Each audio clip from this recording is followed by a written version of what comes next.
ನಮಸ್ಕಾರ ಎಲ್ಲ ವಿದ್ಯಾರ್ಥಿಗಳಿಗೆ 25-26 ಸಾಲಿನ ದ್ವಿತೀಯ PUC ಮಾದರಿ ಪ್ರಶ್ನೆ ಪತ್ರಿಕೆ ಒಂದು ವಿಷಯ ಅರ್ಥಶಾಸ್ತ್ರ.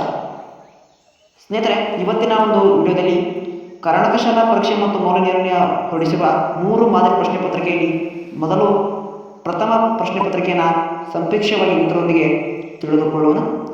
ಅದರಲ್ಲಿರುವ MCQ ಮತ್ತು one word questions, match the following ಮತ್ತು ಫಿಲ್ಲಿಂಗ್ ಇನ್ ದ ಬ್ಲಾಂಕ್ಸ್ನ ಸರಿಯಾಗಿ ಉತ್ತರ ತಿಳಿದುಕೊಳ್ಳೋಣ.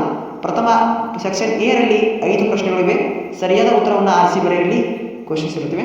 ಪ್ರಥಮ ಪ್ರಶ್ನೆ, ಸ್ಥಾನಾದರ್ಶಕ ತುಷ್ಟಿಗಳನ್ನು ವಿಶ್ಲೇಷಿಸಿ. ನೀವು ತುಷ್ಟಿಗುಣವನ್ನು 4 ಆಪ್ಷನ್ಸ್ಗಳನ್ನು ಕೊಟ್ಟಿರ್ತಾರೆ. ಆನ್ಸರ್ ಸಿ, ಶ್ರೇಣಿಗಳಲ್ಲಿ ವ್ಯಕ್ತಪಡಿಸುತ್ತದೆ.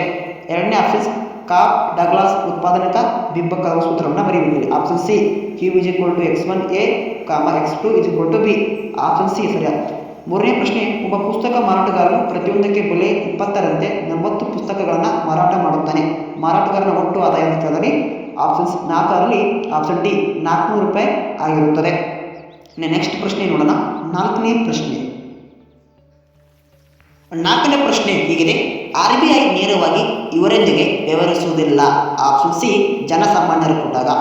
5ನೇ ಪ್ರಶ್ನೆ, ಸಾಲದ ಸುಲಭ ಲಭ್ಯತೆಯು ಇದನ್ನು ಉತ್ತೇಜಿಸುತ್ತದೆ.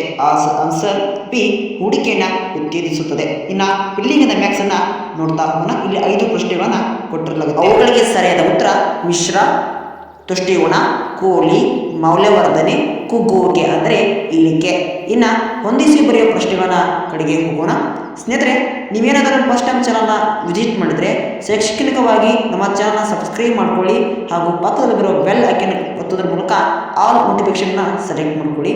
ನಾವು ಹಾಕುವಂಥ ಪ್ರತಿಯೊಂದು ಸ್ಕೂಲ್ ಇನ್ಫಾರ್ಮೇಷನ್ ಸಂಬಂಧಪಟ್ಟದ್ದು, ಈಗಾಗಲೇ ಹಾಕಿರುವಂಥ ಹಿಸ್ಟ್ರಿಗೆ ಸಂಬಂಧಪಟ್ಟಿದ್ದು, ಮುಂಬರುವ ದಿನಗಳನ್ನು ಎಜುಕೇಷನ್ ಸಂಬಂಧಪಟ್ಟ ಮಾಹಿತಿ ನಿಮಗೆ ಸದ್ಯದಲ್ಲಿ ನೋಟಿಫಿಕೇಶನ್ ಮೂಲಕ ದೊರೆಯುತ್ತವೆ.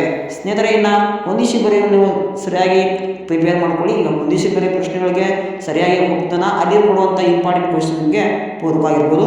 ಹೊಂದಿಸಿ ಬರೆಯಲ್ಲಿ ಎ ಸೆಕ್ಷನ್ ಮತ್ತು ಬಿ ಸೆಕ್ಷನ್ ಅಂತ ಕೊಟ್ಟಿರ್ತಾರೆ. ಪೂರಕ ಸರಕುಗಳ ಆನ್ಸರ್ ಅನ್ನೋದು ಉತ್ತರ ಆ ಪೆನ್ನು ಮತ್ತು ಶಾಯಿ ಅಂತ ಕರಿತೀವಿ. ಪೈಯಾರ್ ಅನ್ನೋದು ಟೇಆರ್ ಟಿಸಿ.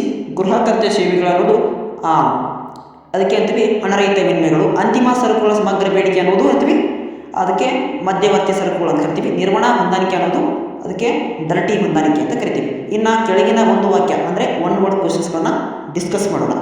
ಅಲ್ಲಿ ಸರಳವಾಗಿ ನಿಮಗೆ ಅಲ್ಪಾವಧಿ ಉತ್ಪಾದನಾ ವಿಶ್ಲೇಷಣೆ ವಿವರಿಸುವ ನಿಯಮ ಅಂತ ಕರೀತಾರೆ. ಅದೇ ಅಂದರೆ ಪ್ರತಿಫಲ ನಿಯಮಗಳು ಇರುತ್ತವೆ. 3 ಪ್ರತಿಫಲ ನಿಯಮಗಳನ್ನು ನಿಮಗೆ ಗೊತ್ತಿರುತ್ತೆ. ಇಲ್ಲಿ 13, 14, 15, 16ನ ಮುಂಬರುವ ದಿನಗಳಲ್ಲಿ ಪ್ರಿಪೇರ್ ಮಾಡಿ ಆನ್ಸರ್ಗಳನ್ನು ಸೊಲ್ಯೂಷನ್ ಮಾಡೋಣ. ಇನ್ನು ನಿಮಗೆ 4 ಪ್ರಶ್ನೆಗಳಲ್ಲಿ ಭಾಗ ಬಿ ಇಲ್ಲಿ ಕೊಟ್ಟಿರುವಂಥ ಪ್ರಶ್ನೆಗಳು ನೋಡಿ.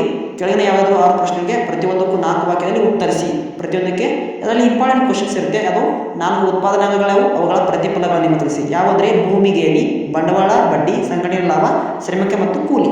ಇವಕ್ಕೆ ಸರಿಯಾದ ಒಂದು ಇಂಪಾರ್ಟೆಂಟ್ ಕ್ವಶನ್ಸ್ ಎನ್ಯುವಲ್ ಎಕ್ಸಾಮ್ಗೆ ಇಂಪಾರ್ಟೆಂಟ್ ಆಗಿ ಇರುತ್ತೆ. ಇನ್ನು ನೆಕ್ಸ್ಟ್ ಪ್ರಶ್ನೆ ನೋಡೋಣ. ಇಲ್ಲಿ 40 ಅಂಕವನ್ನು ಗೇನ್ ಮಾಡ್ಕೊಳ್ಬೋದು. 12 ಪ್ರಶ್ನೆಗಳು ಇರುತ್ತವೆ. ಪ್ರತಿ 12 ಪ್ರಶ್ನೆಗಳಿಗೆ 40 ಅಂಕವನ್ನು ಗೇನ್ ಮಾಡ್ಕೊಳ್ಬೋದು. ಅಲ್ಲಿ ಉತ್ಪಾದನಾ ಸಾಧ್ಯತೆಗಳು ಎಂದರೇನು, ಸಿಂಪಲ್ ಆಗಿ ಕೇಂದ್ರ ಸಂಯೋಜಿತ ಆರ್ಥಿಕತೆ ವಿವರಿಸಿ.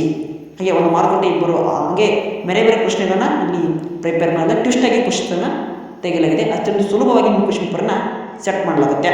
ಸೊ ನೆಕ್ಸ್ಟ್ ನಿಮಗೆ ಮುಂಬರುವ ದಿನಗಳಲ್ಲಿ ಇವುಗಳಿಗೆ ಆನ್ಸರ್ಗಳನ್ನ ಫೈಂಡ್ ಔಟ್ ಮಾಡಿಕೊಂಡು ಮುಂಬರುವ ದಿನಗಳ ವಿಡಿಯೋಗಳನ್ನ ಕಂಪಲ್ಸರಿ ಸಂಪೂರ್ಣ ಉತ್ತರಗಳನ್ನ ನೀಡಲಾಗುತ್ತೆ. ಹಾಗೂ ಪ್ರಶ್ನೆ ಪತ್ರಿಕೆ 2, 3 ಸದ್ಯದಲ್ಲಿ ಅಪ್ಲೋಡ್ ಆಗುತ್ತೆ. ಸೊ ಚಾನಲ್ನ ಸಬ್ಸ್ಕ್ರೈಬ್ ಮಾಡಿಕೊಳ್ಳಿ.